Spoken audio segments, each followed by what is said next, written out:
Guys, അപ്പോൾ നമ്മുടെ മൂന്നാർ വ്ളോഗിൽ ഒരു വ്ളോഗും കൂടി ബാക്കിയുണ്ടായിരുന്നു ഗൈസ്. നമ്മുടെ മെയിൻ പാർട്ട് ഇതാണ് കേട്ടോ. ഞാനിത് അപ്ലോഡ് ചെയ്യാൻ വിട്ടുപോയി ഗൈസ്, എഡിറ്റ് ചെയ്യാൻ വിട്ടുപോയി. പിന്നെ നമ്മുടെ ഗാലറിയൊക്കെ സെർച്ച് ചെയ്തിട്ട് ക്ലീൻ ചെയ്യുമ്പോഴാണ് ഞാൻ ഇതൊക്കെ കണ്ടത്. ഇതിലാണ് നമ്മുടെ മെയിനായിട്ടുള്ള വ്യൂ പോയിൻറ്റും കാര്യങ്ങളുള്ളത്. ഇപ്പോൾ നമ്മൾ ആ കാണുന്നതാണ് വാട്ടർഫോളിൻ്റെ അടുത്തേക്കാണ് പോയിട്ടുണ്ടായിരുന്നത്. നമ്മൾ ഈ ഒരു ട്രിപ്പിൽ ഒരുപാട് അധികം വാട്ടർഫാൾസ് ആണ് കേട്ടോ എൻജോയ് ചെയ്തിട്ടുള്ളത്. അടിപൊളി ഹിഡൻ വാട്ടർഫാൾസ് നമ്മുടെ മൂന്നാറിലുണ്ട്. അങ്ങനെ ഒരുപാട് നേരം ഇതിൻ്റെ ഫ്രണ്ടിൽ നിന്നു. ഫോണിൽ കാണുന്നേക്കാൾ അത്രയും ബ്യൂട്ടിഫുൾ ആണ് കേട്ടോ നേരിട്ട് കാണാൻ വേണ്ടിയിട്ട്. പിന്നെ ഇതുപോലത്തെ ആക്ടിവിറ്റീസൊക്കെ ഉണ്ടാകും അവിടെ. പിന്നെ ഞാനിങ്ങനെ ആസ്വദിച്ചുകൊണ്ടിരിക്കുകയാണ് കേട്ടോ.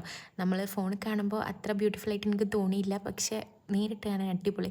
പിന്നെ നമ്മൾ അവിടെ നിന്ന് കുറേ റൈഡേഴ്സിനെ കണ്ടിട്ടോ. തമിഴ്നാട്ടിലുള്ളവരാണെന്നാണ് എൻ്റെ ഒരു ഇത്. ഫുൾ ഓഫ് അലുക്കും നമ്മളോട് സംസാരിച്ചപ്പോഴൊക്കെ. പിന്നെ നമ്മളിങ്ങനെ പോയിക്കൊണ്ടിരിക്കുകയാണ്. പോണ വഴിയിൽ നമ്മൾ സ്വീറ്റ് കോൺ കഴിക്കുന്നുണ്ട് കേട്ടോ. ഞാൻ അധികം കഴിഞ്ഞ വീഡിയോസിൽ പറഞ്ഞിരുന്നു സ്വീറ്റ് കോണാണ് ഈ ട്രിപ്പിൽ ഏറ്റവും കൂടുതൽ കഴിച്ചിട്ടുണ്ടാകുന്നത്. അത്രയും അടിപൊളിയായിരുന്നു കേട്ടോ. അത് കണ്ട് വീട്ടിലെത്തിയിട്ട് ഞാൻ അത് റീക്രിയേറ്റ് ചെയ്യാൻ നോക്കിയെങ്കിലും അതിൻ്റെ 7 അകലത്തിൽ കൂടെ പോലും പോയിട്ടില്ല എന്നുള്ളതാണ് സത്യം. പിന്നെ വ്യൂ ആസ്വദിക്കുകയിൽ തന്നെയാണ് കേട്ടോ ഉണ്ടായിരുന്നത്. കാരണം ഇങ്ങനെ നോക്കിക്കൊണ്ടിരിക്കും. അത്രയും അടിപൊളിയായിരുന്നു കേട്ടോ. അപ്പോൾ നമ്മൾ കുറേ ആനകളൊക്കെ കണ്ടിരുന്നു. നമ്മൾ ഫോണിൽ കൂടെ ഒക്കെ സൂം ചെയ്ത് നോക്കിയിട്ട് ആനേനെ കണ്ട്.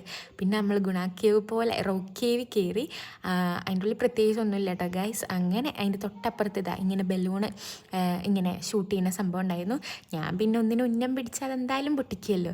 അങ്ങനെ അതും പൊട്ടിച്ചു. പിന്നെയും നമ്മൾ മാഗിയൊക്കെ കഴിച്ച് അവിടുന്ന് പിന്നെ നമ്മുടെ യാത്രയ്ക്ക് അവസാനിച്ച് വീട്ടിൽ പോയി. അപ്പോൾ ഇഷ്ടപ്പെട്ട ഫോളോ ചെയ്യുക. അപ്പോൾ ഓക്കെ.